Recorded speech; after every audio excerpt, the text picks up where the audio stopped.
When I see you dancing, I'm like, hola, hola, hola, hola. With your move fancy, make me wanna hola, hola, hola, hola.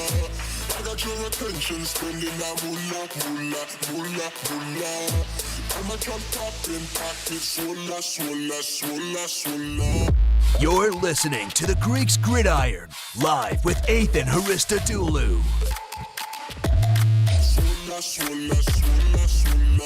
Hello, everybody, and welcome back to the Greeks Gridiron. I am your host, Ethan Haristadoulou. It is February 4th, 2021. It is a beautiful Thursday outside. Here up in the Northeast, we just got slammed with a massive snowstorm a couple of days ago, so it is nice to have that behind us and looking towards a little bit nicer weather.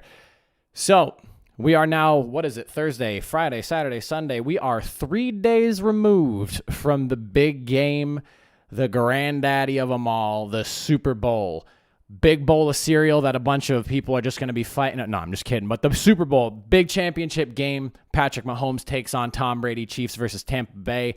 A lot of stuff going on in the league. We're going to break it down for you all here right now on the show. Now, first things first, before we get things rolling, as I always do, I like to start things off with a little bit of a question of the day. And for the question of the day today, I will like to ask you all, which skill position, be it wide receiver, maybe running back, and at some point, if you look at someone like Travis Kelce, you might even consider Travis Kelce a skill position player as well. A tight end, do you believe will have the most yards in the Super Bowl? And this is from either team. This is not one team and the other team. This is out of everybody. Who do you think? Maybe Tyreek Hill? Maybe it's Chris Godwin. Maybe Scotty Miller, the third or fourth string wide receiver, depending on whether Antonio Brown decides he's able to play or not with that injury.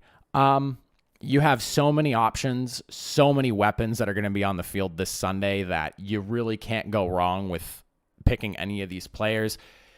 If you have to ask me personally, I think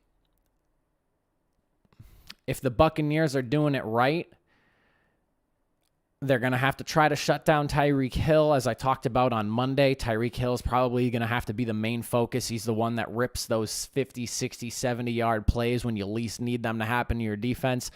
If they are able to manage Tyreek Hill correctly, then I'm going to have to go with it being probably Travis Kelce. I think that the player is going to come from the Chiefs most likely. If I had to pick a player, it's probably going to be Travis Kelce. He was, I believe, second most in the league yards this season. So, the man put up numbers. He almost led the league in receiving yards as a tight end, not even a wide receiver. So, I would argue he's a skill position player at the very least. But who do you guys think? Any wide receiver, running back, tight end from either team? Comment in the comment section. Let me know what you guys think. Who do you have most yards in the Super Bowl from either team, out of everybody all together? Who on those two explosive offenses are going to have the most yards of the game? Now, a little bit of Super Bowl talk before we get things going, and I would also like to mention that today is the first day I'm bringing on a guest to the show. He should be on at about roughly 10 minutes or so. I expect him to be joining me. But outside of that, here, I'm going to just change this real quick. So outside of that, a few things that we have going on as far as the Super Bowl is concerned. It just came out a couple of days ago that the Super Bowl is going to be held in the most neutral fashion possible. The NFL told the Tampa Bay Buccaneers that they are not going to be allowed to be firing off the cannons during touchdowns. They want it to feel as neutral of a sight as possible. Now, I understand where the league is coming from because the Super Bowl is supposed to be a neutral site. This is the first time in the history of the NFL, or in the Super Bowl rather, that a home team is also hosting the Super Bowl. So with that, they went ahead and told the Buccaneers, you can't fire the cannons. If you want to do it before a game for like the pregame show or postgame should the Buccaneers win, more than welcome to. But they said no cannons, which is a staple down in Tampa Bay. If they, the whole Buccaneers thing, pirate ship, they have a massive pirate ship in their stadium. But no cannon firing. The NFL does not want this to feel like it's lopsided towards the Tampa Bay Buccaneers, and that's kind of where they're going with that. I have a comment here in the section saying if Tom Brady plays smart I feel like Leonard Fournette might be that top spot. I feel like he has a good playoff run so far. You know what? And that's somebody to look out for. Leonard Fournette has been looking really, really good, so I do agree. That's a dark horse for that pick. That's not somebody that would come to mind initially, but Leonard Fournette has had a really strong showing in the playoffs, and like I said, you really can't go wrong with any of the choices. You're kind of like picking out of a bag blind to try and decide who's going to have the most yards in this game, because when you look at the lineup of skill position players that are in this game, from Chris Godwin to Mike Evans to Travis Kelce to Tyreek Hill, Leonard Fournette, Ronald Jones. There's so many players on that field, like Edwards-Helaire. There's so many people on that field who could just have a massively explosive game. And, like I said, it's kind of, you'll be lucky if you even guess right who it's going to be, because there's so many options you could go with. But yeah, no, totally agree. It could be anybody, honestly. And Leonard Fournette is definitely someone I could see having it. Chris Godwin, another one as well. Certainly anybody on either of those teams could definitely lead. Beyond the neutral field for the Super Bowl, though, the NFL attendance has been announced. As for what it's going to be like, there is going to be a grand total of 55,000 fans in attendance. Now, I say fans, not necessarily alive fans. There's going to be only 25,000, actual fans in attendance allowed, while there's going to be another 30,000 cutouts placed all throughout the entire stadium. So they're going to pretend that this is a jam-packed Super Bowl. There's going to be cutouts throughout the entire stands. I'm assuming in between all the separated fans, they're just going to stick those cardboard cutouts to give it the feel of the Super Bowl. Obviously, though, you're looking at about 50,000 fans short of what it probably would have been. The Super Bowl averages, I believe, roughly around like 72 to 75,000 fans a year, give or take, depending on the venue that they're at. So 25,000 real fans, which I believe might be the biggest number that the NFL has allowed at a game so far. I could be wrong about that, but I don't believe any team has crossed even the 20,000 threshold. So 25,000 real fans, 30,000 cutouts, for a grand total of 55,000 fans at the Super Bowl this year. Keeping on tabs with the Super Bowl, though, if you guys did not know, the NFL is inviting 7,500 7,500 is a weird way to say that. 7,500 vaccinated healthcare workers to the Super Bowl. It's going to be on them for those that have been vaccinated, have been working on the front lines to the entire global situation that we've been dealing with for the last almost year now. A little story came out the other day about Robert Kraft.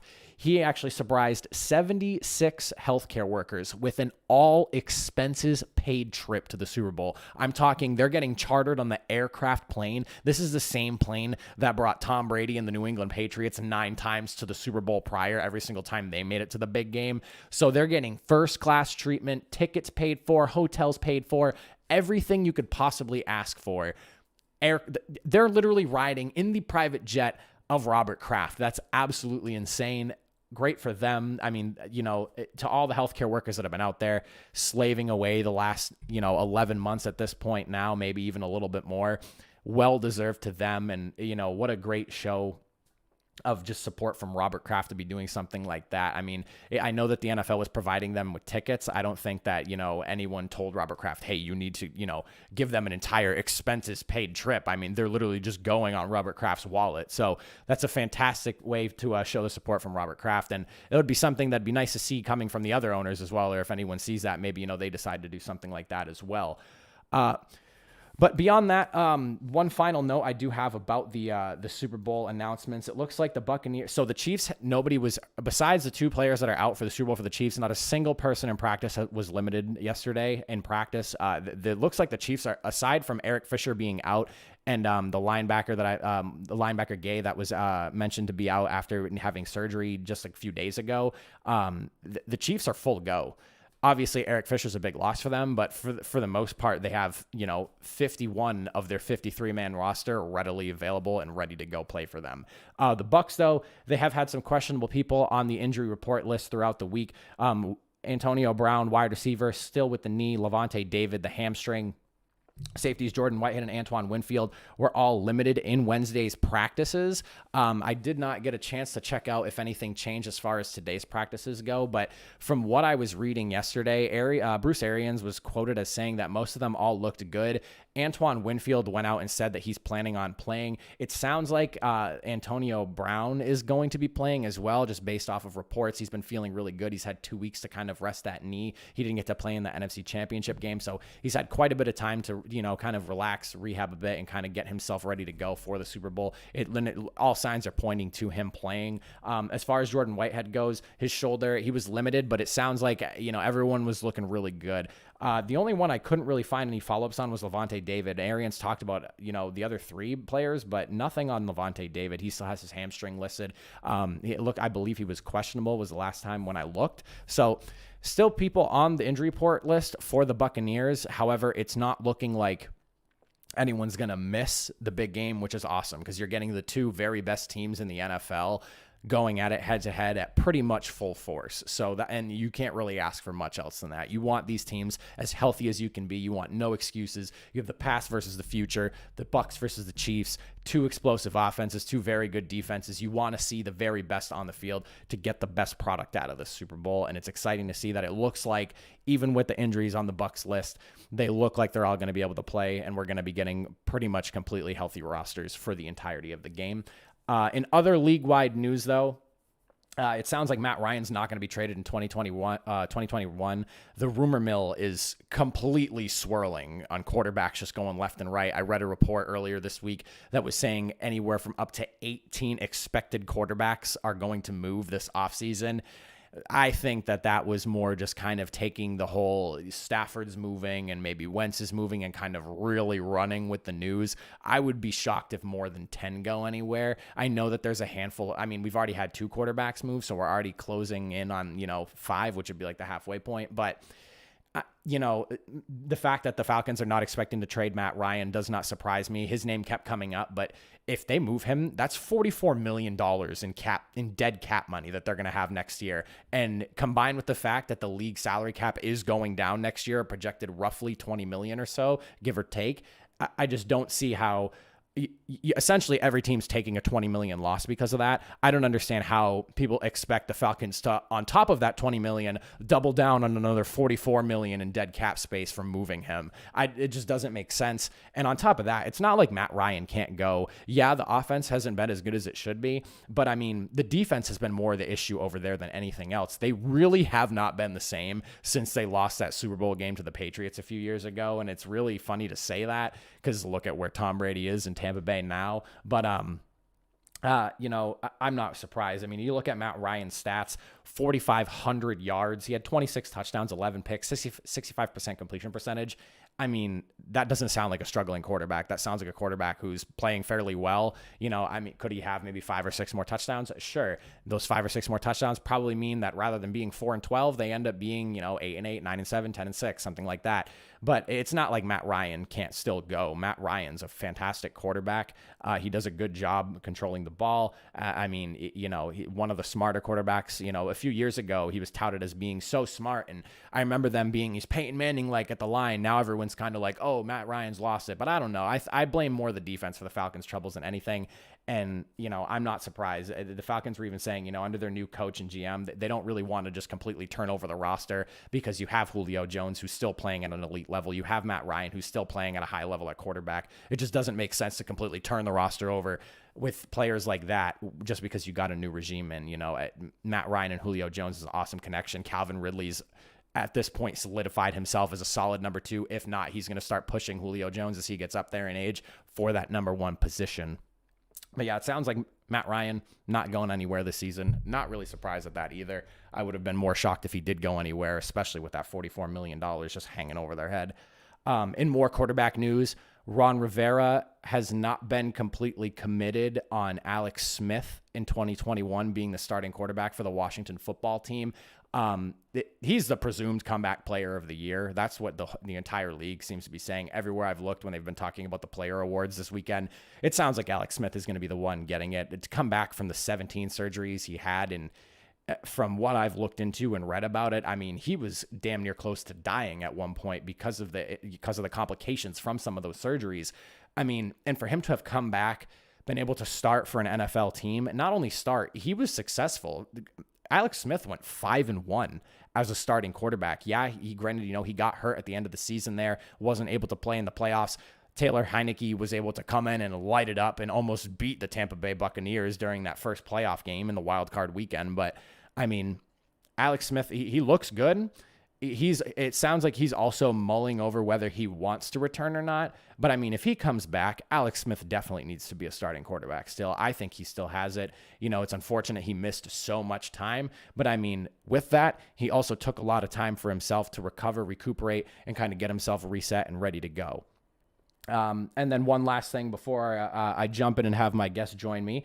In a nice little story, the Jaguars have hired former linebacker of the Baltimore Ravens, Zach Orr, as an outside linebackers coach. For those of you that do not know, Zach Orr was a linebacker, I believe about roughly 4 years ago. Yes, 2016. Well, I guess 5 years ago now because it's 2021. So 2016 was when he retired. I believe he played with them for 3 years. He ended up having to retire due to a congenital neck and spine condition that just forced him out of retirement. They told him, if you keep playing, you basically can't. So unfortunately, he was forced out of the league. Zach Orr was a good linebacker. I believe he recorded 140 tackles in one of his seasons. It was either his second to last or his last season. So solid linebacker, was turning into one of those defensive players that GM Ozzie Newsome has just been so good at drafting on the defensive side of the football for the Baltimore Ravens. But he had been an assistant with the Ravens for the last few seasons, and it's nice to hear that he finally has a good coaching gig, outside linebacker for the Jacksonville Jaguars. Obviously, Urban Meyer's over there. They're trying to build a real football team there. Zach Orr, looking as good as he did, seems like he's the right fit for an outside linebacking coach that can really help mold the young talent they're probably looking to bring in here. But outside of that, that's pretty much all the news that I've picked up from the last couple of days. But at this time, I would like to introduce my very first guest. I'm going to go ahead and throw my headphones on here, bring him onto the show. Good friend of mine. His name is Eli Bieberman. I'm going to go ahead, just unmute this Zoom call and then pull you on over here. Welcome to the show, Eli. How you doing? Doing great. Thanks so much for having me on. Oh, thanks for coming. It's a pleasure to have you. I'm so grateful you're coming on the show. Very excited, my first guest, and I'm looking forward to just chatting, talking about football with you, about this Sunday's game. I want to hear your thoughts on some things, opinions on some of the player awards we got going on, and just kind of see, as another fan, what we're looking at for this year's Super Bowl. So first things first, I already asked the chat. I had a few people rattle off their opinions on this, and I'd love to hear what you have to say about it as well. So skill positions, wide receiver, tight end, running back. Out of anyone from either team, who do you think is going to have the most yards in this game? Honestly, it's very hard to pick against Tyreek Hill. He's just been so consistently great the entire year. He just always churns out yards, whether he's catching deep passes, which he seems to have plenty of from Mahomes, but whether he's catching deep passes, getting a little dink and dunk passes and taking them 40 yards, whatever the case is, he's just so great at churning out those yards. He honestly has some of the best feet in the league. Like, watching him run routes is honestly so much fun. So I have to go with Tyreek Hill on the most yards for this game. Oh, dude. I purposely didn't pick Tyreek Hill just because I felt like it's such an obvious answer. But it's like, how can you argue? How many times have you seen Tyreek Hill just completely roast a defense over the top for and it's funny because the league always, they calculate based off of I think it's 20 plus yard catches for big plays. But I mean, it seems like he's ripping 30, 40, 50 yard plays. You almost have to set a new category aside for him with the way he plays sometimes. He's just unbelievable. He's so fun to watch. Part of me wants to pick Chris Godwin. Chris Godwin's been playing really well, especially in the playoffs. He's such a great possession receiver too. He just, anything that hits his hand, he catches. So Chris Godwin's someone I'm watching too, but it's impossible to pick against Tyreek Hill, especially the way he shredded him when Tampa Bay took on Kansas City earlier in the season. Like, it's just so hard to pick against Dude, them. you know what? I forgot to grab my notes for that for my show on Monday because I wrote down how many yards he had. I think it was like 264 yards and 3 touchdowns. Like, the dude almost ran 3 football fields in the game with the ball in his hands. Like, that's unbelievable. Didn't even look tired. He's a freak of nature. Absolute freak of nature. Absolute freak of nature. So before we get into some more stuff, just kind of give everyone a little bit of a background, who you are. Just kind of introduce yourself on the show because, as I mentioned to you earlier, you're somebody that as I've grown to know you and talk to you about football, you're very knowledgeable on football. You're someone that I'd love to have on here every now and again just to chat and, go back and forth on what we think about things that are going on in the league. So just kind of give everyone a background introduction on who you are. Yeah, absolutely. So like Ethan said, my name's Eli. I'm in college right now, as you can see from the massive flag on my wall. I'm in college right now. I'm a junior. I'm studying English. I'm trying to work in higher ed after I graduate in some capacity. As for football, I've been around the game of football pretty much my entire life. Me and my dad grew up talking about that like every Sunday. That would be as soon as I could say words out of my mouth, that's what me and my dad have been talking about. I remember some of my best memories growing up. He had a couple friends. He always go on Sunday to watch the game. Once he started bringing me over there, that was always so much fun. I was the youngest kid in the room by about 40 years, so I made it a point to try to learn as much about football as I could. So I watched ESPN every day. I was looking up different stats online, and then as I got older, I started playing fantasy football. So football, even though I never played it down in my life, it's always been a big passion of mine. I love talking it. I love watching it. I enjoy playing it too. Like, I love playing it with my friends. It's just not a very big guy, so football was never in the cards for me, but it's always been something I enjoyed. Awesome.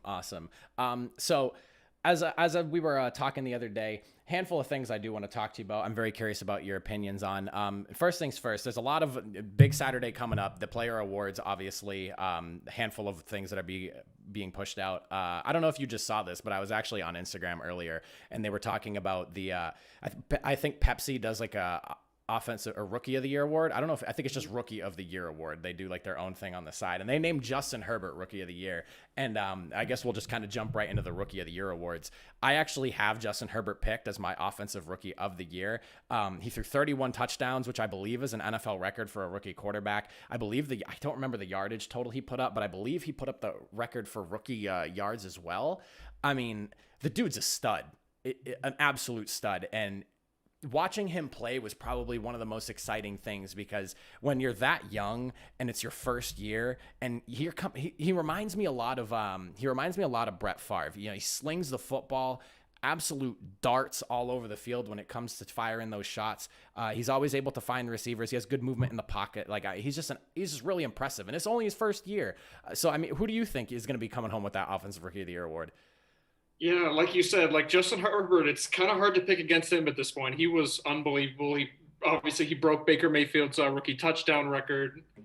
It didn't really translate in the win column. That wasn't necessarily just Herbert's fault. The Chargers got a lot of things going on over there that need some attention too. But I'm going to go a little outside the box with my offensive rookie of the year choice. I'm going to go with Justin Jefferson.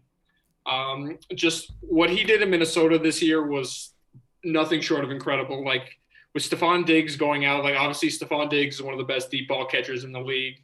And you saw that in Buffalo when he absolutely dominated this year with Josh Allen. But with Justin Jefferson stepping in, like there were a lot of question marks outside of Adam Thielen in Minnesota. So them being able to pick him up late in the first round just really set the difference for them. And he was unbelievable. I am a little biased. He did carry my fantasy team this year, but Justin Jefferson was incredible. Fantasy bias. My vote if I had one. Awesome. No, you know what? That's actually a really good point. It's funny. I even when I was thinking about the people for like offensive rookie of the year, and I've been watching Justin Jefferson all year completely tear it up. And he had what? I wish I wrote down the stats for what he had. I think he had, was it 1,100 or like 1,200 yards receiving, or something absurd for a rookie? It might even be 1,000 if I don't remember exactly what it is. I can pull up Pro Football. Yeah, he actually had 1,400 receiving. It was 1,400. Okay, I wanted to say 1,400, but that sounded wrong in my head, and I didn't want to say that out loud because it sounds like an absurd number. But that's how good he was. How many touchdowns did he have? Did he have 8, 9? Was it? He had 7 touchdowns. He had 88 catches for 1,400 yards and 7 touchdowns. Yeah, I mean, the dude's a monster. And I know Randy Moss just signed his cleats the other day. I was just reading an article saying that him and Randy Moss got to meet up, and Randy Moss signed him some cleats. I mean, the fact that and for anyone watching this, I know Jerry Rice had, all the touchdown catches, all the receptions, all the yards, whatever you want to say. Randy Moss, in my opinion, is the perennial absolute best wide receiver to have ever played the game. And the reason I argue that is because Randy Moss himself and players who played with him have even said that half the time he wasn't even trying to play as hard as he possibly could. Randy Moss put up 23 touchdowns in the 1 year that I feel like he really gave it everything he got when he was with Brady. And the man put up 23 touchdowns. The dude was a freak size-wise. I believe Randy Moss is 6'3" or 6'4", and the dude ran like a 4'3". And, I mean, we all know Darrelle Revis Island. The few times I saw Randy Moss on the Pats go up against Darrelle Revis, Revis Island was not Revis Island, at least the way I remember watching him shut down. I mean, the one-handed catch in the back of the end zone that he had over Revis during a game in that 2007 season, like, dude, you're making Darrelle Revis look silly as a wide receiver? Come on. Like, I know that the game is a little bit different now, but god damn is Randy Moss such a good and wide receiver. And I argue to him with everybody. Like, I understand Rice has all the records, but man, Randy Moss, just watching him play was something to behold.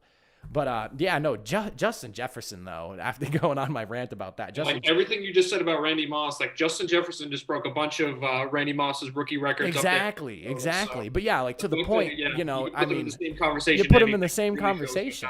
You are. Definitely. I mean, he looks great, and I'm excited to see where he goes. And it's funny because it seems like wide receiver talent coming out of college these days, they seem to be getting better and better. They're adjusting more to the NFL a lot quicker, and a lot of the credit seems to be going to the more pro-style offenses that are being run in the in the NCAA college ranks, which I'm excited to see. I love seeing talented wide receivers. I feel like with the loss of Calvin Johnson a few years ago, and obviously with Randy Moss before that, and outside of like Julio Jones right now, and Devontae Adams, I'll give him the credit, did kind of show up this season, and he's kind of become and filling in that position as well. We haven't had those like top tier wide receivers that just literally dominate every single person that they line up against week in and week out. Like I said, you have Julio Jones and Devontae Adams kind of coming up this season. But I mean, if Justin Jefferson's doing that in year one, I can only imagine, 3, 4, 5 years down the road when he's hitting his prime, 27, 28, 29 years old, when he's really got the league figured out and he really has everything, sorted together. He's going to be nasty, and I'm so looking forward to seeing it. But speaking of Rookie of the Year awards, defensive, obviously, as well. I have my personal preference for who I would like to see win, but I also have who I expect to win, because even just looking around the league, it seems like everyone's calling his name. Chase Young, probably going to be Defensive Rookie of the Year. He was an absolute terror. My argument for him, though, or against him, though, is he's playing on a defensive line that I believe has 4 or 5 first-round picks altogether. And, I mean, that whole defensive front, they can get after the quarterback, and any one of them can. So Chase Young's who I think's going to get it, but for who I would love to actually see win the award, and I am a Colts fan, so maybe a little bit of bias here. I did see him play a lot. Julian Blackmon, dude, the safety that they drafted this year, he's going to be good. And I love seeing safety play. Bob Sanders was a big favorite of mine. Brian Dawkins was another guy that I used to love watching. Ed Reed, Troy Polamalu. I love watching those safeties that can just completely change the game from the backfield. But Julian Blackmon was somebody that I would love to see win the award. I think he had a phenomenal rookie season. It's unfortunate because the Colts don't play a lot of big-time games, so people didn't really get to see him play as much, and I think that it goes for even some of the people that are going to be voting for the awards. But I'm curious to see who you think is going to end up pulling out that award. Yeah, Julian Blackmon, can't understate, how great a rookie season he just had. For a guy, not a top-tier pick, coming in and I believe he was a second round or a third round pick. I believe he was a third-round pick. Yeah, third-round pick. Yeah. 85th overall, third round. Yep. Yeah. So, Everything he did as a rookie season was outstanding. Like if you're Indianapolis, like especially the past couple drafts, Indianapolis has been absolutely knocking out of the park. Yeah. You got a great stable of running backs that they've all brought in. That's seems like it never ends. Like you got a guy like Marlon Mack coming back next year. Like, oh man, dude, the Colts can get rid of him. Jonathan Taylor, dude, he's the future. I know Marlon Mack was good, but dude, Jonathan Taylor is third most rushing yards this season. But the rookies this year, man, just came and knocked it out of the park. Knocked it out of the park. Unbelievable. Like Julian Blackmon was great. I have a hard time picking against it. Honestly, I think this is probably the most cut and dry of all the awards they're going to be giving out this weekend. Like Chase Young honestly, Chase Young was a big reason that Washington made the playoffs. Like, obviously, everyone picked Washington last, and a lot of the preseason polls like to win maybe one or two games and get that number one pick. But Chase Young was just disruptive. Like, it was even the plays where he wasn't getting to the quarterback, like, he was commanding double teams. Like, as a rookie, like, it's not often you see guys dominate. Like, obviously, we saw Nick Bosa a couple of years back, or last year, actually, he led San Francisco to a Super Bowl. So just that D-line play is so important, and Chase Young plays it about as well as anyone in the league. But there's one more name I do want to throw out there who had a great season, who I don't think gets enough respect. That's Jeremy Chin out of Carolina. Like, Carolina's defense was in the bottom tier of pretty much every category you can find last year. So you saw, especially in this draft, they were trying to get all those defensive players in. They brought in Derek Brown out of Auburn. It was a really good plug-and-play D lineman. But Jeremy Chin played outstanding as a safety. He had a little bit of growing pains. Coverage, he still needs a little bit of work, but I think he's going to be a stud going forward. He has the instincts, man. The game he had 2 interceptions, he has an instinct for the ball, and I feel like that's something that not every defensive back can have. It's one of those things where it's like you either have it or you don't, and it's just they call it having a nose for the football, however you want to describe it. And he's one of those guys that just seems to know where the football is going to be and can get himself in a position. Yeah, absolutely. Like, if you're Carolina, you're ecstatic about what you got out of Jeremy Chin. What round did Jeremy Chin get drafted in? He was, I believe, a second-round pick. Second-round pick, yeah. A no-name school. Like, he was a real, like, a Kyle Duggar, like, who New England got in the second round. So what you got out of him was incredible. Like, you're very excited about what you got going forward. Carolina has a really good young team. Like, Carolina is on the up and coming. Like, I like Teddy Bridgewater, but if they get a stud quarterback, I think Carolina is going to be dangerous, especially you got Christian McCaffrey coming back, who's, in my opinion, the best overall back in the league. Best overall back. So that's overall encompassing yeah. All things considered. That's fair enough.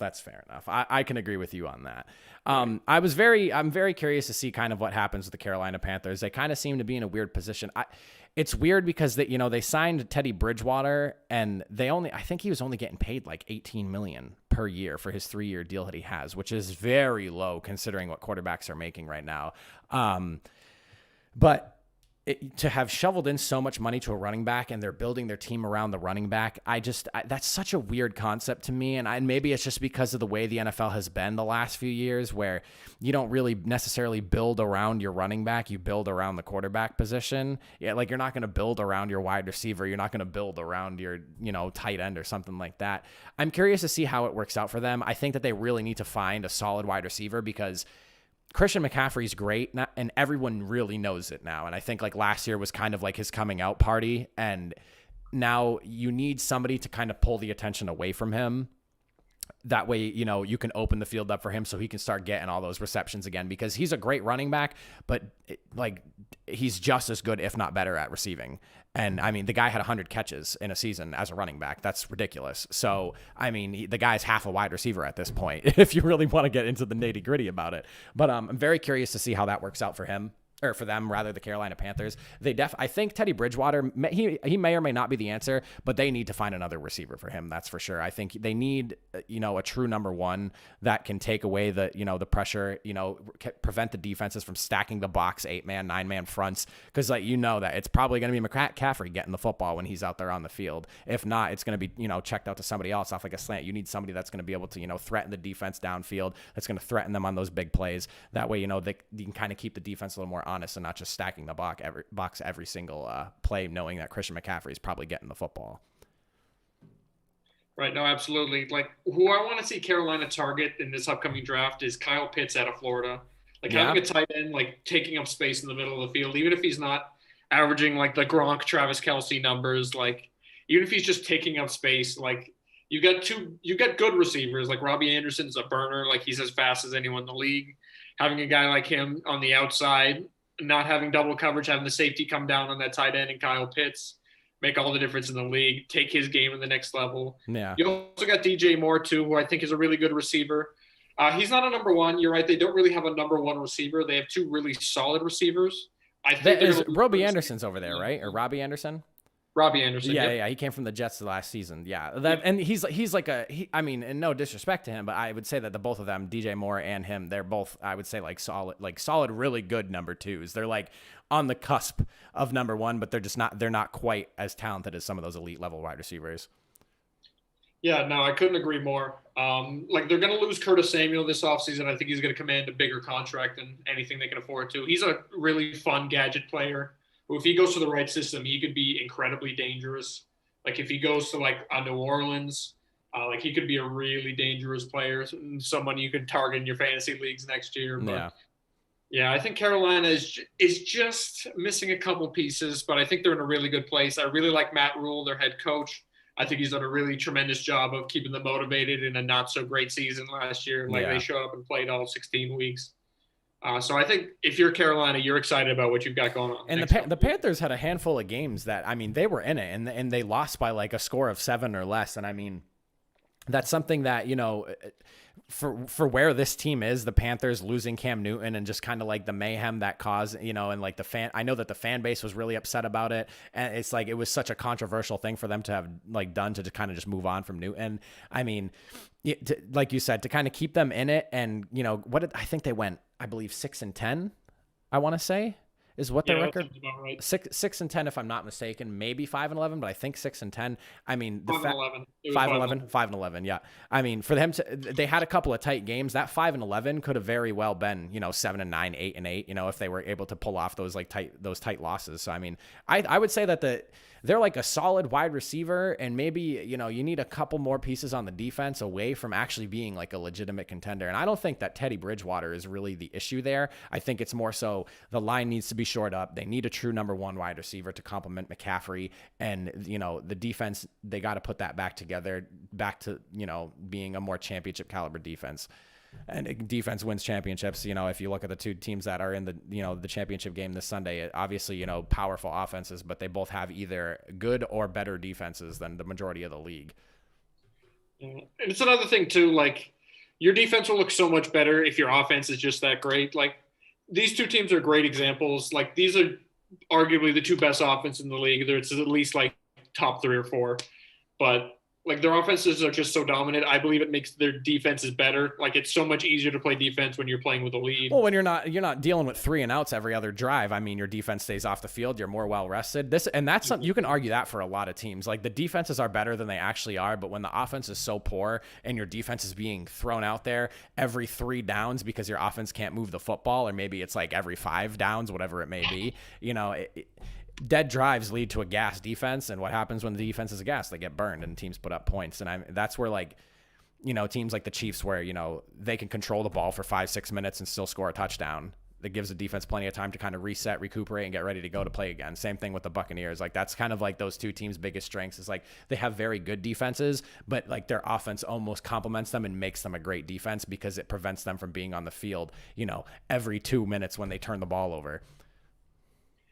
Right. No, absolutely. And I think the Chiefs defense especially does a fantastic job of turning the ball over. Like they're a very opportunistic defense. Like they know they're not a get after you, like a dominating defense, but they're going to get after you. Chris Jones on the interior is one of the best interior defensive linemen. He's great at disrupting things. When you look at his numbers, they don't pop out at you, but you actually watch the game, like you can see the kind of impact he has. He's always throwing people. Like he's always occupying 2 bodies. Like having a guy like that makes your team better in all 3 facets, because you got that pressure on your quarterback. The running backs can't really get those holes like they normally can. That's going to make your secondary better because the quarterback's going to have less time. They can take more opportunities, try to get the picks, try to get them force the fumbles and different things like that. So having a guy like Chris Jones, and you got Tyrann Mathieu, kind of the captain who runs the show back there. He's incredibly fun to watch. You see, he's all over the place. Like, oh yeah. half the game he has his hand Tyrann in. Mathieu changed that defense. I definitely would argue that. The leadership of Tyrann Mathieu, he elevated that Chiefs defense, I feel like, to that next level. And you could and to your point about the interior linemen, it's funny because, you know, you look at like the nose tackle, D tackle position. It's not the glamour position. It's the we eat up blocks and we force 2, sometimes even 3 guys to have to spend their time blocking us while the other, you know, 3 or 4 rushers we have are getting occupied by only one guy, or maybe they're not getting occupied at all because this guy's eating up so many blocks. The Bucs have that same thing going for them. They have someone like Ndamukong Suh where he doesn't have the super flashy numbers, but he had 6 sacks this year. But I mean, Suh, he commands, you know, 1 to 2 people sometimes, you know, or sometimes they do like they'll do like those blocks where they kind of like pass off the defender to another. And they also have JPP over there, Levante David. They have so many people that can rush the quarterback. Whenever you can put that pressure on, even if you're not getting the sacks, the pressure is huge because, like you said, it kind of speeds up everything. It forces the offense to move a little bit quicker, and that gives the secondary more opportunity to make those plays, jump the ball, you know, because sometimes the pass is thrown shorter than it needs to be, things like that. It helps the secondary be more opportunistic, you know, and that's keys to the defense. But we just went on a wild tangent about the Super Bowl defenses. But so defensive rookie of the year, you said was Chase Young. Jeremy Chin was your kind of your who you would like to see win the award. I actually agree with you on that one too. Jeremy Chin did really well. To circle back, speaking of defenses, defensive player of the year.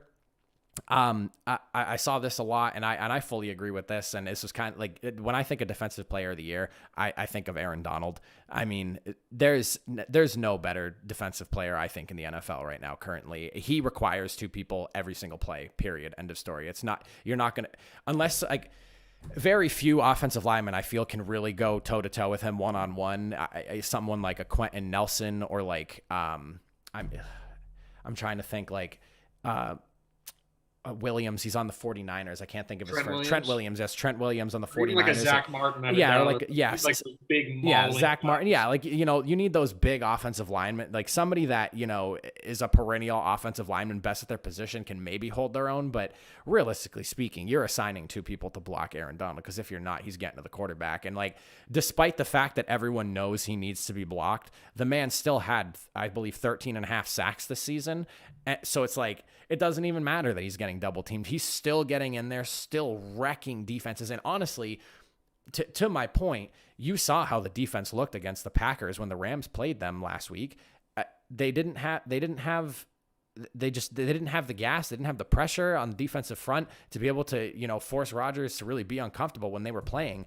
And that defense was number 1 in a fair amount of categories. I believe they were the number 1 overall defense in the league. And you take away someone like Aaron Donald, and suddenly that number 1 defense can't stop a nosebleed. So it's like, you know, Aaron Donald, when I just think defensive player of the year, I just think Aaron Donald. And I feel like he's won it the last like 2 years or something, or I don't know how many times he's won it in the last handful of years, but like, who are you going to argue else? Yeah, I mean, I feel like one day we're just going to eventually name the defensive player award the Aaron Donald award. Like you can give it to him every year. Literally. He's probably the best. He's honestly probably the best football player. Like period. Like it's just unbelievable to watch. Like how dominant he is. Like how every play, like you see him making an impact. Like how he just absolutely destroyed Seattle's game plan.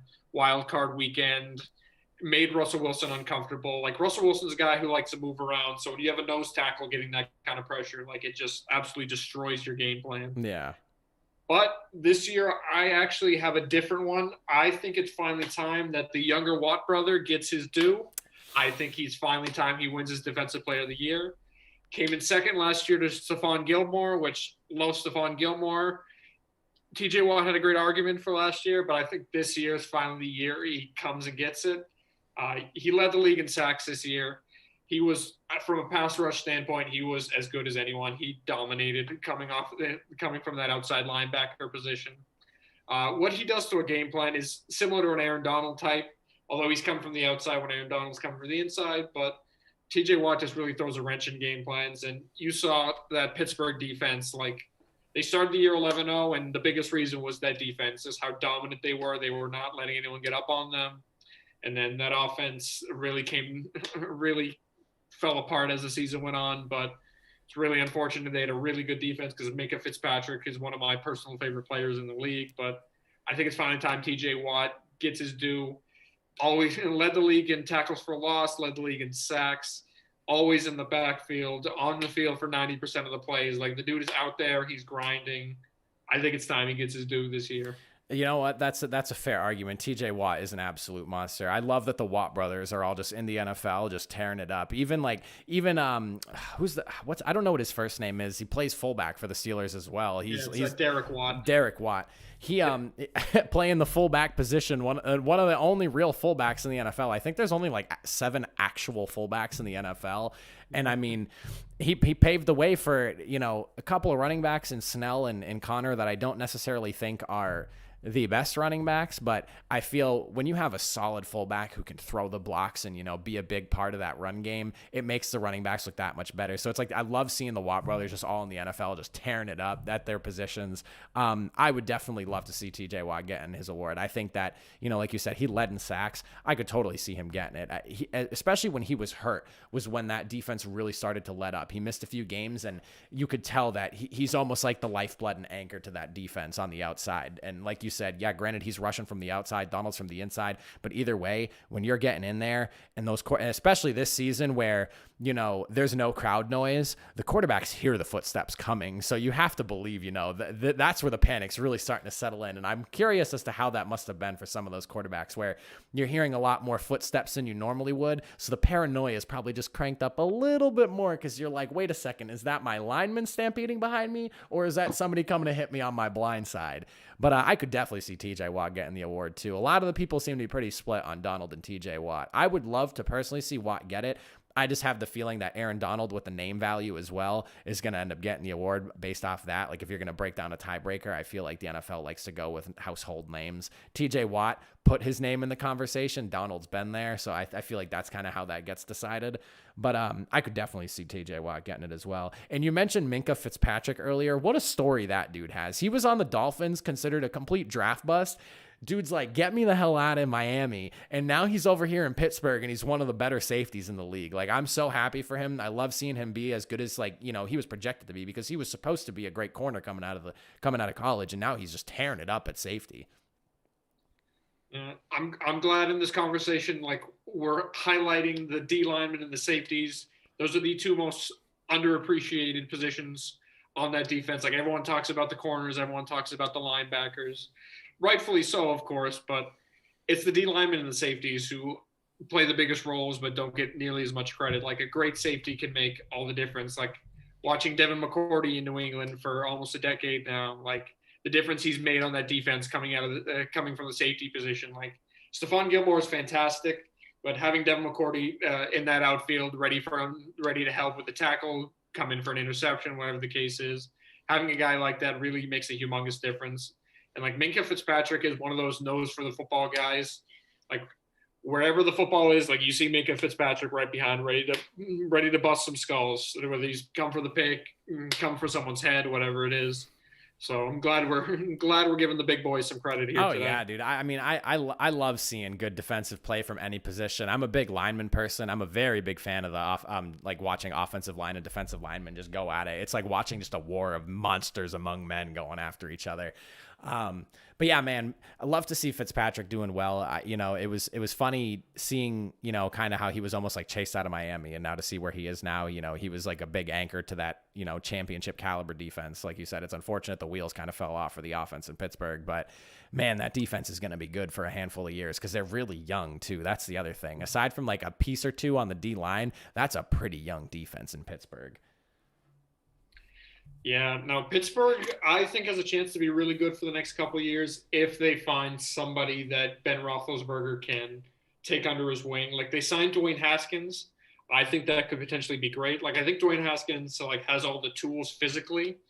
I just think he's got to put it together mentally and then put everything together on the field.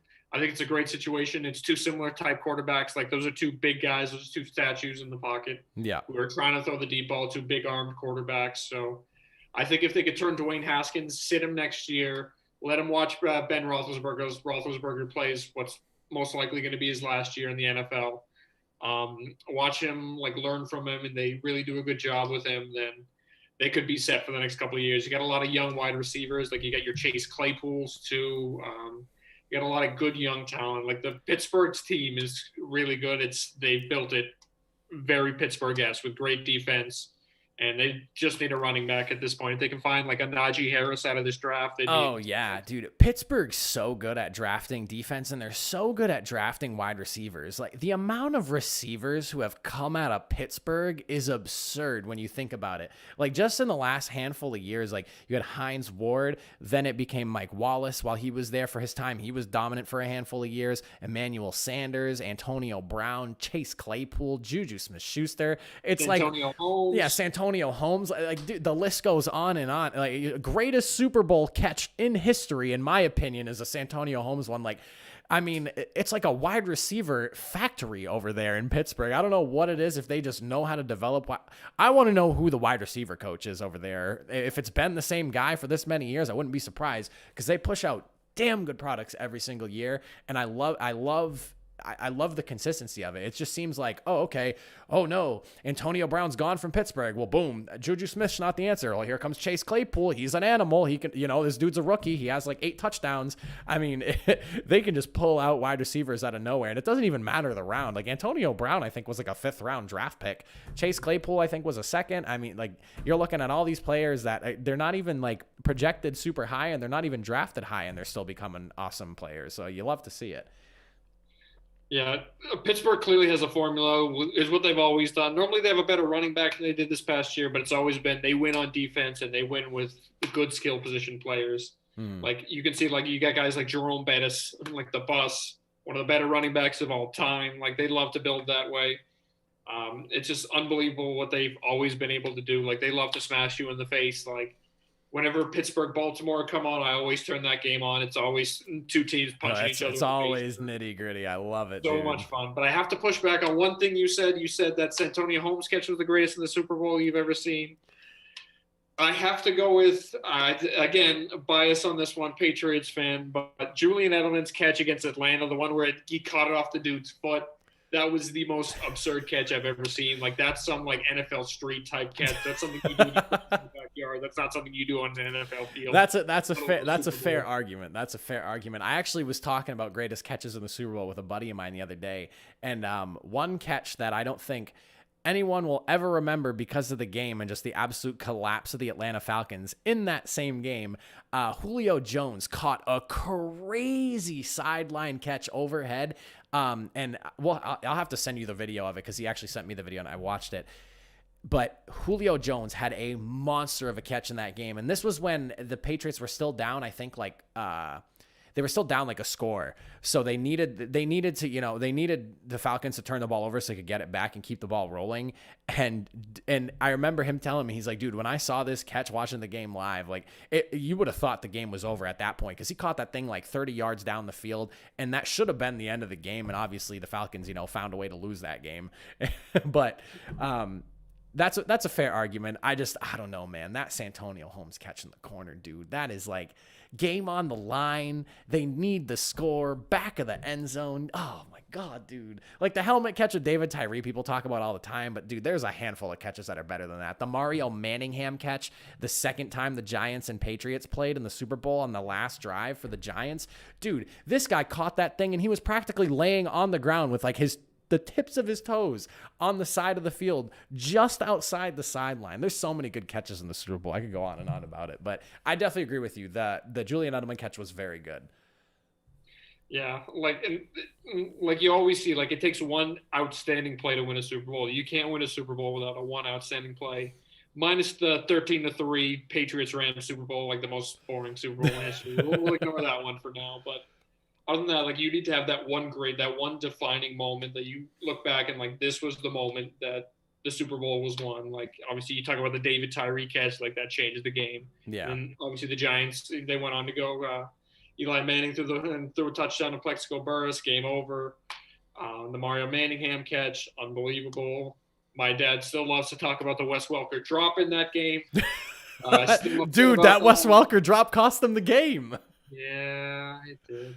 But anyways, you have to have that one iconic play. And sometimes it comes on defense. Like, obviously, the first one that comes to mind is the most obvious one of all time, Malcolm Butler's interception against Seattle, and that weird call Pete Carroll had to lose a Super Bowl. But Imagine, really need that imagine one not play to put handing, you over the imagine top. not handing the football off to Marshawn. But Lynch. Marshawn, to prime Marshawn Lynch. Dude, prime Marshawn Lynch was like, oh man, we could get into that, but we're trying to talk about the player awards here. There's so much we could talk about with the Super Bowls. But so defensive player of the year award. So you said TJ Watt. I'm looking at Aaron Donald. Offensive player of the year. Now, this award's weird because a lot of people say like whoever wins the MVP, if it's because it seems to be the MVP is like a quarterback's award these days. You know, the offensive player, if it's a quarterback winning MVP, they should win offensive player of the year. But I feel like if you win MVP, like you don't need the offensive player of the year award. I feel like that you know, give that to like somebody else who was outstanding on the offensive side of the ball. Derrick Henry. The man rushed for 2,000 yards. I mean, he's a bus. That's like having a bus in your backfield, and you just drive a car down the field until you finally get to the end zone. I mean, offensive player of the year, I'd have to give it to Derrick Henry. I mean, his body of work this season speaks for itself. If I was to give it to anyone else, maybe Josh Allen. I thought he had a really awesome season. And then outside of that, Pat Mahomes had a good year, but I don't know. I honestly think Josh Allen had a better regular season than Patrick Mahomes did. So I'd give it to Josh Allen, if not Derrick Henry, but I'd pick Derrick Henry on that one. Yeah, when I look for offensive player of the year, I look for somebody who basically changes the entirety of their offense. Like if you take that player out, the offensive change, like take like a Patrick Mahomes, like an Aaron Rodgers, like you take either of them out, like their offense is going to be the same. Like they may not have the same skill level at quarterback, obviously, but their offense is going to function the same way. But like if you take out Derrick Henry from Tennessee, like that is a completely different offense. Like you put like an average running back in there, then it's probably a lot more air heavy with Ryan Tannehill throwing the ball. But the way Derrick Henry runs the football, like he runs angry. Like the dude is coming through people. Dude, Derrick Henry's a monster. One of my favorite videos to watch is the video of him last year in the playoffs stiff-arming Earl Thomas of the Ravens so hard that he became his lead blocker. Oh my God, he's just unbelievable. He almost carried Tennessee to a Super Bowl single-handedly last year. Yeah, man. Ryan Tannehill didn't pass for over 100 yards the first two games of the playoffs. It's unbelievable to watch. I think he deserves offensive player of the year. He deserves some recognition for the unbelievable season he has. Running backs normally don't get in the MVP conversation. But offensive player of the year, I think you can't not give it to Derrick Henry this year. Yeah, no, I definitely agree. Derrick Henry's somebody that if there's another person that's going to win an MVP award that's not a quarterback, it would probably end up being Derrick Henry. I mean, if he has another season, man, I really wish he broke the 2000. I wish he broke the record for rushing yards this season. He was pretty damn close too, and I really wish he could have, because I think if he breaks that record, he potentially wins the MVP award this year. But Derrick Henry, dude, like you said, he changes that Titans offense. I'll say it right now. Without Derrick Henry, I don't think Tennessee's a playoff team. Their defense was pretty suspect in a lot of situations, and they were able to dominate the football in a way that most defenses are not set up to play against anymore. It seems like defenses have gotten smaller and faster. Meanwhile, Derrick Henry is 6'4" and a 250-pound running back. And the linebackers who used to be 275 are now 232 because they're trying to keep up with these speedy tight ends and speedy wide receivers that are flying all over the field. And then here comes Tennessee with their big, bad offensive line and their bus of a running back. I mean, they're playing a style of offense that's almost non-existent in the NFL outside of Baltimore, and even Baltimore relies more on the quarterback running than anything. But I mean, dude, Derrick Henry is a problem, and like you said, you said it best. You can't really argue anyone else against him. MVP award. I'm gonna let you go first on this one. You tell me who you think. Yeah, honestly, this year I think it's probably Rodgers to lose. Yeah. I'd love to tell you Josh Allen. I want to say Josh Allen. Josh Allen had a fantastic year. Obviously, we thought they were going to win the division with New England not being as strong as they normally are. But Josh Allen played great, but I think you kind of have to give it to Aaron Rodgers. He didn't have a lot of talent around. Devontae Adams is great. Aaron Jones is great. Didn't really add anything. This is the same offense from last year. You saw with the same personnel, you saw him take that jump this year from great quarterback to like elite tier quarterback. Like he's always been an elite tier quarterback, but like this year the numbers like back it up. The way they played, like getting that number 1 seed, couldn't make it to the Super Bowl this year. Big part of that was the slow start they had in the championship game. Tampa Bay came out ready to rock. Green Bay didn't. And then obviously that touchdown of Scotty Miller was probably the difference in the game. Putting them up 21-10 instead of 14-10 going into the halftime really changed the entire dynamic of the second half. But I think you have to give it to Rodgers this year. As a regular season award for the MVP, like he was the best quarterback in the regular season. Yeah. That I feel like that's such a weird award because it's like they don't account for the playoffs. So you look at it now, and when you try to think, oh, who should win the MVP award now? Like I would argue it's probably Tom Brady or it's Patrick Mahomes at this point with just like the level of play. And I don't even know if I would argue Tom Brady. I mean, they're just the 2 quarterbacks in the Super Bowl, but I mean, Rodgers, 48 touchdowns, 5 interceptions, 70% completion. Like you can't really ask for a better quarterback season altogether. I mean, this close to 50 touchdowns, and only a handful of quarterbacks have ever done that in NFL history. I mean, Rodgers played as good as he could. And like you said, this is pretty much the same exact team that they built around him last year. And there was literally no change to the offense. And I mean, all he did was play even better than he did last year. And it's frustrating to see after this season when you think back on the draft, and I know everyone gives the Packers all the flack for not drafting a wide receiver or something like that, but it's like, you pick Jordan Love and then Aaron Rodgers goes and has an MVP season, and it's like, how stupid do you look now? Because Rodgers is playing for at least, barring some crazy setback or like an injury, Rodgers is probably playing for at least another 6 years.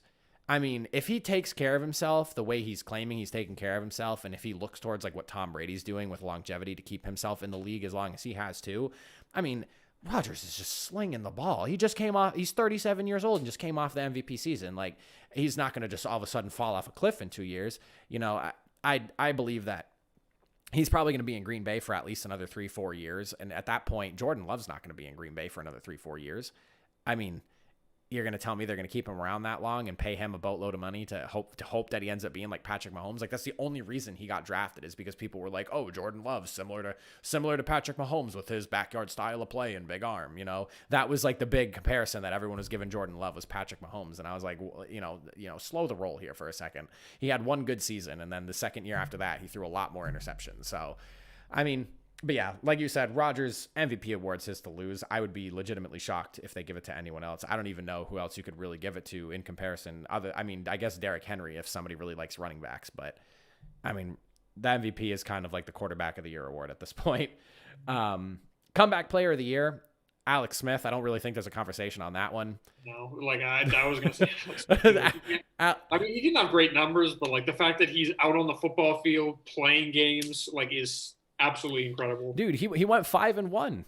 He hadn't played football in 2 years. The man went 5-1. I mean, he's the reason. He's a big part of the reason, outside from the defense, that the Washington football team even made it to the playoffs to begin with. So good on him for making a comeback the way he did. 5-1 as a starter, and it's unfortunate he got hurt because I mean, you saw the way Washington played Tampa Bay. If Smith is in that game, that might not be Tampa Bay in the Super Bowl. I'll tell you that right now. I mean, so good on Alex Smith. Happy to see him. But I mean, his story and everything, I'd be shocked if anyone else wins that award. Coach of the Year award. I'm curious to see who you have to say. So I'm going to let you go first on this one. Yeah, I feel like this one's pretty wide open. Like, there are a lot of people I could realistically winning it.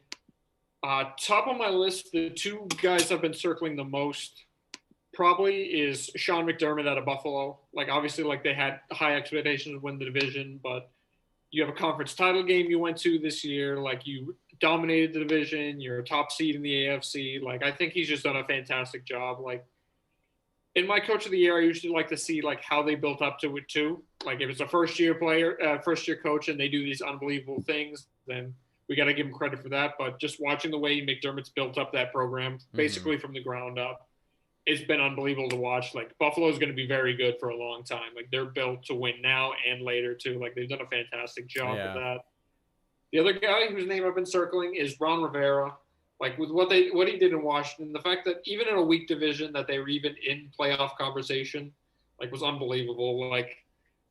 Like I said earlier, like they were picked to finish dead last in the league. A lot of people had them earmarked for the first overall pick, maybe picking Penei Sewell out of Oregon, get a nice offensive tackle.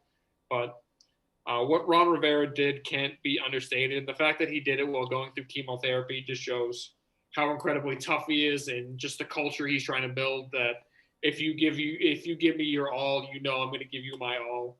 Like they went 7-9. They almost won a playoff game. Like God bless Taylor Heineke, he played out of his mind that day.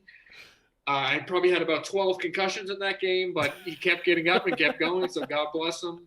Like you saw, like the defense, how dominant their defense was. So if they get a couple pieces on their offense this year, Washington could be a legitimately scary team next year. So I give Ron Rivera a lot of credit too. Like either one of those I could realistically see winning the award this year. Mm-hmm. So I'll double down on the Ron Rivera pick. I definitely agree with that, considering the amount of drama and last offseason was a firestorm for them, to put it simply. And, he had a lot he needed to do to kind of right the ship. And the fact that, granted the NFC East is a joke of a division, he still won the division and he was only one game under 500. So, I mean, good on him for being able to coach a team to that point. I actually have Kevin Stefanski circled on this one. And the reason being is because you have watched the Browns since 99. They have, been a perennial loser. And I say that in the nicest way, but I mean, it is what it is, as, I believe it was Juju Smith-Schuster who said the Browns is the Browns. So, that's kind of where they were at up until this year.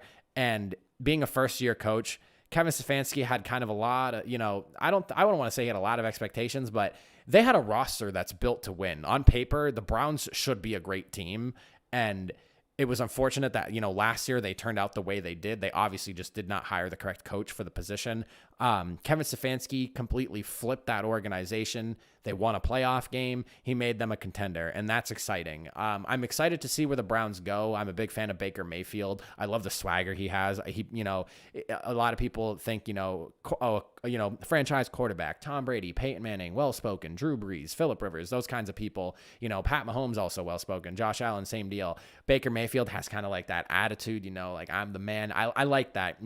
It reminds me kind of like Favre or Elway, something like that. I like that attitude behind the quarterback. So I'm looking at Kevin Stefanski, very impressed with what he was able to do with the Browns. Excited to see if they stay consistent. It would be unfortunate if, the Browns go back to being the Browns next year and they're 6-10 picking in the top 10. I just would be a little bit disappointed with that. And I'm excited to see, how they continue to progress Baker Mayfield, how they continue to run that. I mean, dude, Kareem Hunt and Nick Chubb in the backfield, talk about a dream team. Yeah, no, that backfield is unbelievable. Like that's probably the best total backfield in the league. There's thunder and lightning back there. I mean, they can do everything back there. And obviously he did a fantastic job with Baker Mayfield. I think what can't be overstated enough is how Baker grew off the field more than just on the field, because he still has some kinks to work out on the field. But like you said, Baker is an incredibly confident guy. Like all Oklahoma quarterbacks, like your Kyler Murrays, your Jalen Hurts, they come in the league confident, ready to go. But Baker had a little bit of a bad streak in him, so it's nice to see him take serious this leadership role. And you could see, as the season went on, you saw Cleveland flourishing, you saw them make that playoff, and then watching that game against Pittsburgh, they came out of the gate, even with Stefanski home with COVID, they came out of the gate ready to go. They put it on Pittsburgh in that first half. I sat with my jaw open most of the first half just watching. Oh my God, dude, that absolute train wreck. Yeah, Pittsburgh just came out, got punched in the mouth, and just sat there dazed the entire first half. Yeah. Ben Roethlisberger put up stupid numbers to try to get him back in the game. Yeah, I know. Props to Ben Roethlisberger that game, man. He really tried his best. People are like, "Oh, he threw 4 picks," and I'm like, "Well, the dude threw for 500 yards, though." Was he 50 of 65 or something? Yeah, dude, he threw an NFL record, 68 passes or something like that. It was obscene. He was doing everything he could. If you're throwing the ball that many times, you're gonna throw an interception. You throw 68 passes and only 4 picks. That's not that bad. When you pull the numbers apart, that's what, a pick every 15 throws? That's the NFL average. Yeah, no, he did a fantastic job. Another name neither of us mentioned, but I don't think he's going to win it, but I think we should still mention him because he did a great job this year, was Brian Flores. down in Miami. Yeah, dude. Yes. Good call on that one. Good call. It's another one. Like, he's built a fantastic culture. Coming from Belichick's system, like what we see with people coming from Belichick's system is they try to take Belichick's system and bring it somewhere else. Doesn't really work. There's only one Bill Belichick. Like, you saw what happened with Matt Patricia. It flamed out and it burned in Detroit. Like, oof. Yeah. Like, Matt Patricia is not welcome back in Detroit ever. Yeah. Like, that's a great example. Like, Brian Flores, like, he took what he learned in New England. He made it his own. He's built a great culture down there. That's another team, like, that was picked to finish, like, the 5th worst record, and then they're 10-6. They're fighting for a wild – they missed out on a wild card spot by 1 game. So yeah. He did a fantastic job down there. That's another fantastic situation. Depends on how Tua goes, like, where they go from here. Like, if Tua becomes the quarterback we saw in college, then Miami's going to be a top flight team for a lot of years to come because they're very young, they're very hungry, they're very well coached. But Tua doesn't, then they're going to be looking for a quarterback. Rumor has it they're going to be one of the teams in on Deshaun Watson. I was just going to ask you that question. Yeah. You think Miami swaps picks in Tua for Watson? I think it would be absolutely hysterical if they trade Deshaun Watson for Houston's first round pick. Like, that just shows you how inept that organization is, that they're trading their franchise quarterback to get back a first-round pick they traded away. Oh, my God. But I think Miami and New York are probably the top 2 options for Deshaun Watson. New York just has so much to offer. They have a treasure trove of picks that are going to be top flight picks the next couple of years. That's a team that, like, they can kind of just open up the chests and ask them, what is it that you're looking for? We got it right. Yeah, which pieces of candy we'll say, and you can take it and just give us Watson. That's who I'm kind of looking at. Jets make sense. And the Dolphins, the Dolphins and the Jets kind of seem to make the most sense because Tua, I think, people were arguing that, he can't push the ball downfield, but the Dolphins' offensive line isn't great. They need to get better, at the guard position and the tackle positions. They're just like, they're not the best offensive line, and you can't throw deep if you don't have the time and the pressures, and especially as a rookie quarterback. Granted, there was like talk. I know Ryan Fitzpatrick was saying that there were times where he was like telling Tua, hey, something might not look open downfield. You kind of have to force it in there in the NFL because things that don't look open in the NFL that or they weren't technically open in college, they're open in the NFL because you're playing with elite level athletes. But at the same time, he's a rookie. The offensive line wasn't great. He was, the pressure was on, and he was kind of just thrust into the situation really randomly too. Like, I know he was, because the Dolphins just came off a big win, and Fitzpatrick like lit it up, and then they were just like, all right, coming off the bye week, Fitzpatrick's taking the bench. And I remember hearing that, thinking to myself, what the heck is the point of that? Just let him sit longer. There's no reason. But I think Tua is going to be good. I like his play style. I think that he just needs some time. Miami needs to work on their offensive line. They also need a true wide receiver. I mean, and even I don't even know who their running backs are, to be honest with you. I probably should have looked into that some more. But I don't even know who their running backs are. And I mean, Devontae. Yeah, they have some talent in running back. It's kind of like a who's who of like either castaways or low draft picks. Yeah. The top 2 backs were Matt Breida, who they got from San Francisco. Oh yeah. Guy they drafted, Myles Gaskin, who I like. I think he's a really good back, but he's not a number 1 back. He's not a hand it to him, go get me 10 yards kind of back. Yeah. And then they had one other guy who played a couple good games towards the end of the season. His name is Solomon Ahmed, who I believe is at the University of Washington. So they had a couple okay backs. You don't have a true like guy you can hand it to. Like, that's probably the best situation for Najee Harris to go to. Like, you get to go back with your former quarterback. You get to take over the number 1 back. Like, that's a true like bell cow back you can just hand it to. Najee Harris's pass catching got better. Like, you saw like how dominant he was in the pass catching this last year in college. So, and again, Devontae Parker's a really good receiver. He's not a true number 1. They could probably use some more weapons too. Like, that played into Tua's development too. Yeah. Just having like a mishmash of decent receivers coming out, like nothing really. And fantastic. I don't really buy into Gesicki at the tight end position either. I mean, I think he's a solid tight end, but I mean, they just have. I feel like that's what they have is like a bunch of just like solid rotational players almost for everyone. So that's kind of like what you're looking at with that. But I mean, if they can find number 1 receiver or give him a really good tight end, like you said, Najee Harris would be an awesome place for him to go. They just lack the talent, but I think Tua's talented enough. I 100% think Tua's talented enough.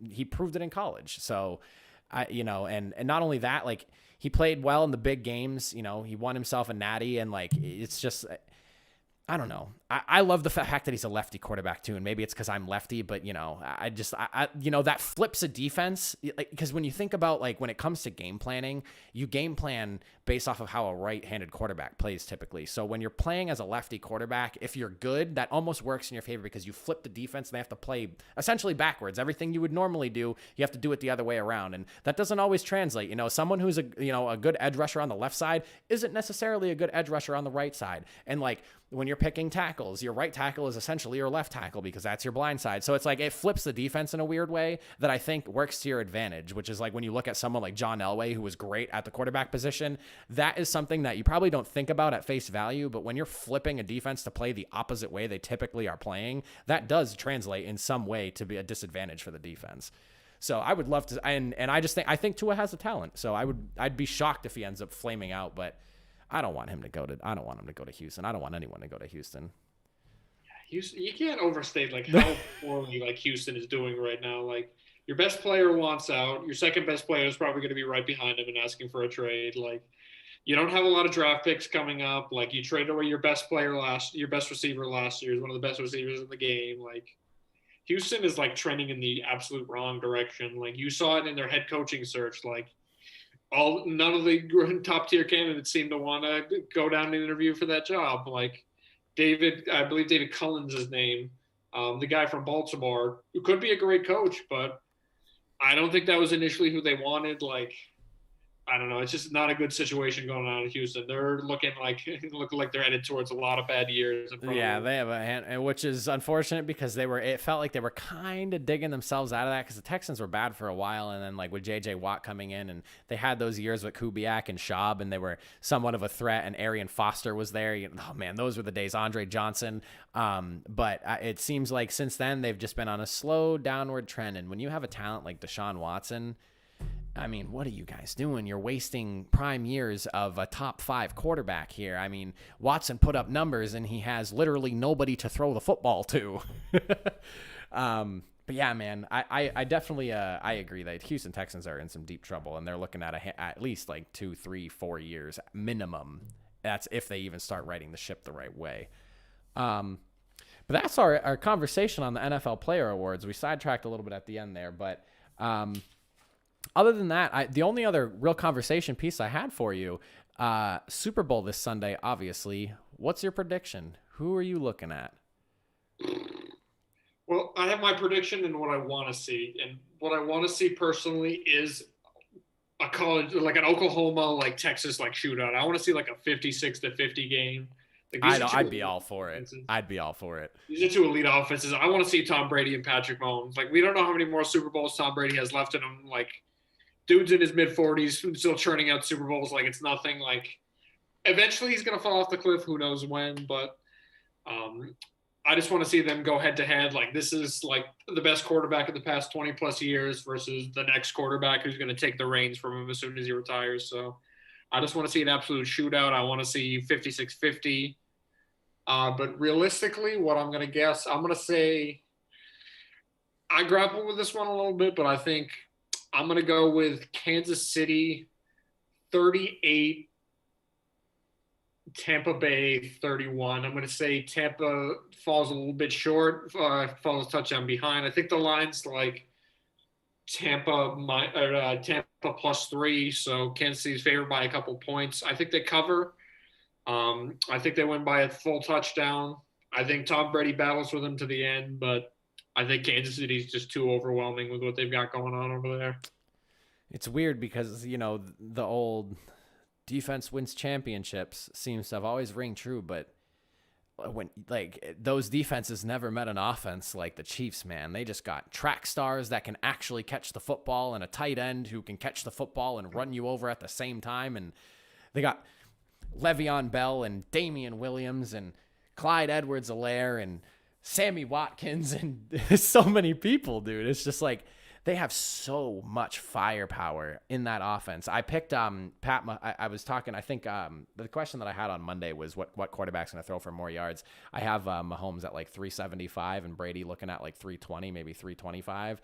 But like you were saying, it's going to end up coming down to maybe like a possession or something like that. And as good as the offense is in Tampa Bay, and they've definitely gotten better and better every single week since the last time these two teams played in week 12, it's just like it's a track race, and Kansas City just has the track runners for it, dude. They're so fast, so good. They can just get so much separation. And Tyreek Hill, when it matters most, will rip you for 50 yards. And not only is he ripping you for 50 yards, he's taking your soul with you. Like, it's tough. It's tough. They're just so good. Speed kills, man. Speed kills.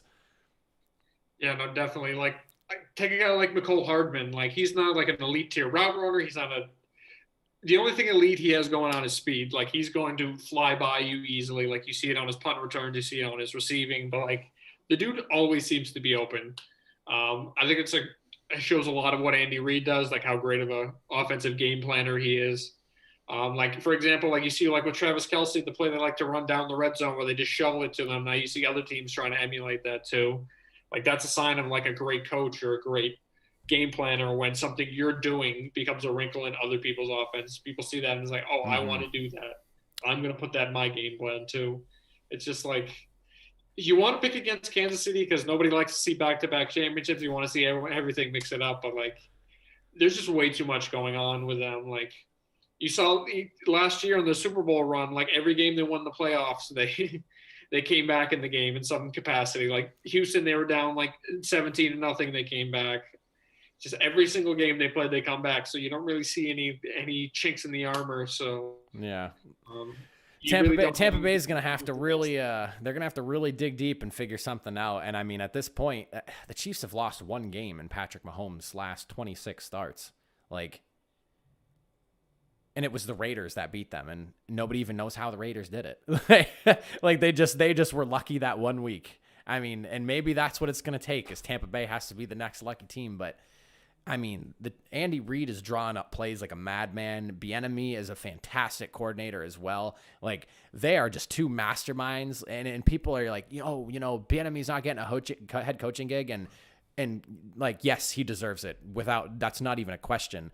But at the same time, I'm somebody that, like, I love when greatness is rolling, and I love seeing it, and I don't want it to ever end. And I'm almost kind of like, I'm kind of glad Bieniemy is going to be there next season, because now we get to see Patrick Mahomes and Andy Reid and Bieniemy just continue to tear up the offense and just completely shred defenses for another season. You almost have to, like, if you're a Kansas City fan, you're like, oh no, Bieniemy, no, he didn't get a head coaching gig. I guess you're gonna have to be here for another year. Oh no, that's unfortunate. Like, you almost look at that selfishly, like, we're kind of glad he's still staying around. No, you're absolutely right. It's just what they've been able to build, like, from an offensive standpoint, is nothing short of astounding. Like, especially the way they put Patrick Mahomes' mega contract, where they can still sign people. Like, when Kelce's contract comes up, they're still going to have the money to sign him because of the way they loaded up that contract to make sure they got him all the money he deserved, while still being able to have some flexibility too. Like, Kelce's going to get a big extension when his contract comes up. Tyreek Hill is going to be making himself a ton of money. And they've shown they're pretty good at drafting too. Like, McCole Hardman, they drafted. Like, Clyde Edwards-Helaire didn't have the greatest rookie season, but like, he still has a lot to learn. Like, you brought in a guy like Le'Veon Bell. Like, when you have that winning situation, you see people like that, like really good players willing to take less, come play for a year, compete for a Super Bowl. So what they've been able to set up there in Kansas City, like, barring injury, is probably as enviable a situation as you could possibly have. Like, this is like now now that New England's kind of on the outs, like, this is the new gold standard in the NFL. Like, you got to try to tackle Kansas City now. Yeah. And just watching Patrick Mahomes, like, topple all these records as he goes. It's just unbelievable to watch. It's so weird, because you look at this game and history is going to be made either way. Either Pat Mahomes is going to slam his name in the history books as a back-to-back quarterback in the first, like, 4 years of his career, or Brady's going to get his 7th ring. Like, there's so much to root for, and you can't even be mad with either or as the victor. And for me personally, I'm all for Brady getting another ring because at this point, might as well just keep racing ahead and leaving everyone else in the dust in terms of, greatness. But I do want to see Patrick Mahomes get this ring because I feel if he gets this ring and they go back to back, if they can keep the majority of their team together again next year, I mean, I want to see a three-peat happen. And if there's a team to three-peat, it's this Chiefs team. And I called it last year before the Super Bowl was over. When the Chiefs started coming back, I said to I told some of my friends, if the Chiefs somehow win this game, and they were talking about it during the build-up to the Super Bowl, this whole entire team's going to be back next year. They're keeping pretty much everybody. They're only going to lose like a player or two, and they only lost like a player or two through free agency and whatnot. This is the team to three-peat. If there's anyone that's going to do it, it's going to be them. And, it's a horse race against the Chiefs on offense, man. And Tampa Bay is probably the one team at this point that can keep up with them. And I'm excited to see the Super Bowl. If it ends up being something like 56-50, I'm all for it. I would love to see a shootout like that. Patrick Mahomes, maybe 5-6 touchdowns. Brady, 5-6 touchdowns. Both are like 450 plus yards, just chucking the ball left and right. That's like, and if Brady loses, he goes down swinging, and he's not even going down swinging because he'll probably be back again next year for another round. It would be hilarious to see Tampa Bay and the Chiefs maybe go at it a couple of years in a row. I mean, the Buccaneers really came on at the end of the season, and I have a strong feeling going into next year, as long as they keep a lot of their pieces together as well, Buccaneers are going to contend as long as Brady's there. Next year, Brady's going to take a pay cut because he wants another ring. If he doesn't win this ring, he's going to take a pay cut. He's going to maybe chop off $5 million off of that with the salary cap going down and everything. He's going to say, you know what? Screw the money. I don't need the money. My wife makes more money than I do anyways. I might as well just get another ring while I'm here. You need to pay him $5 million? Take it. Yeah, like if you're Brady, like you've never had this much talent surrounding you. Like his supporting cast is absurd. Like you talk about Mike Evans, Chris Godwin, Antonio Brown, Scotty Miller. Then you talk about that backfield with Leonard Fournette, Ronald Jones, Keyshawn Vaughn, LaShawn McCoy. Then you have 3 starting caliber tight ends and Cameron Brate, Rob Gronkowski, and O.J. Howard. So if I'm him, like I'm ecstatic right now. I have more weapons than I've ever had. Like I have an easier path to a Super Bowl than I ever have because the NFC is not as strong as the AFC in my opinion, especially at the top. But if you're Brady, you're living the life. You're down in Florida, which everyone goes down to retire from. Massachusetts, come from New England. But yeah, you're living the life down there. I think Tampa Bay, as long as Brady doesn't fall off the cliff, like they could be competing as long as he wants to be there. That's another team. Like I want to see them like maybe draft a quarterback, if not this year, next year, like someone that can sit behind Brady. Like, and so instead of what you see with a lot of teams, like they're kind of scrambling after maybe you get a good guy in free agency, maybe you don't, but just have somebody ready to go. Maybe you get a Patrick Mahomes type player in the draft, sit him for a year, and then the year after Brady retires, he comes out and you're right back at it competing for Super Bowls. Exactly. That would be the smart thing to do is get someone maybe, second, third round. Don't trade up in the first round to try to pick somebody that's going to emulate Pat Mahomes. Packers, but get somebody, have them sit, learn, see how Brady operates, because at this point you literally could not pick a better person to sit in front of or sit behind of. I mean, who else would you rather sit behind? I really don't know. But yeah, no, I definitely agree that, Buccaneers are set for a while. If Brady's willing to take pay cuts too, which it sounds like, I mean, Brady's done his whole career. If he doesn't care about the money, dude, the Bucs are going to be around at least for another 2 years. Cause it sounds like he wants to play beyond. He said 45 the other day. He said he'll consider it. So he's 43 now. That's 2 more years minimum. So he's going to be around. And if he's still playing, we're seeing Brady for another 4, maybe 5 years if he's still playing good.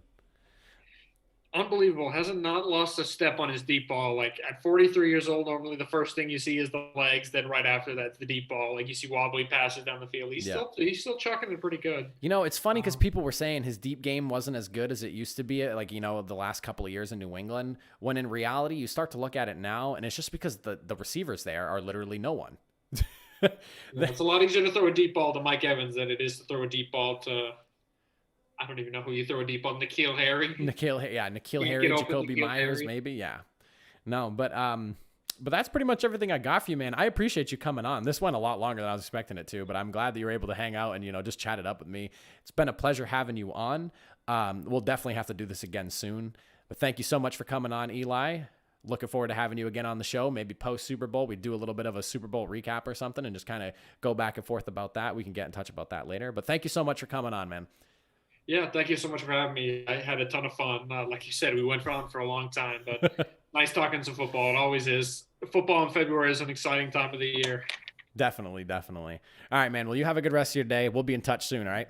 You as well. Thank you so much. Thank you. All right, everybody. Well, at this point, that pretty much wraps up the show. That is everything I have in store for you guys today. I hope you all enjoyed. It has been a pleasure sitting here chatting it up. Hope you all enjoyed the content. We'll be back again next week on Monday, 1 p.m. Eastern time. Obviously, we started a little bit later today. I had some prior things to attend to before I got myself situated for today. But 1 p.m. Eastern time, Monday and Thursday, every single week, we're breaking things all football related, pros, college, other leagues, there's going to be a lot of stuff I plan on doing as we reach our way into the off season for the NFL year. But thank you all so much for watching. Enjoy the rest of your Thursday afternoon. I'll catch you all Monday, the day after the big game. I have Chiefs going over Tampa Bay. Comment down below. Who do you got? I'm picking Chiefs. Enjoy the rest of your Thursday, everybody.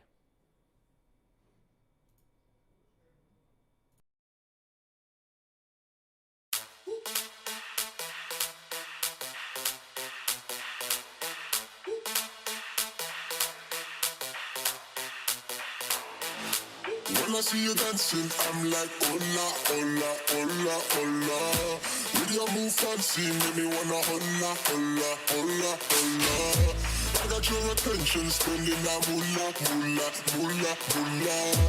I'm a drop popping, pocket, swola, swola, swola, swola.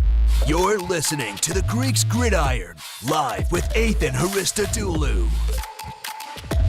Swola, swola, swola, swola.